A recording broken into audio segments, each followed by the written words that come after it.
घरको हिंसाबाट घर पीडित भएर अनि श्रीमानको अवहेलाबाट अनि सासू ससुराको पनि अवहेलनबाट श्रीमानले सधैँभरि कुटपिट गरिरहने अनि बच्चा पनि छ मसँग। अनि हाम्रो जिल्लाकै सदस्य दिदीले मलाई काजल नेपालमा ट्रेनिङ दिइरहेछ, त्यहाँ जाउँ भनेर यहाँसम्म ल्याइपुर्याउनु भयो।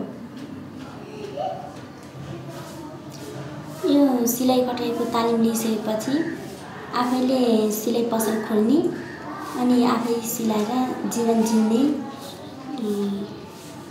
गर्ने भन्ने छ।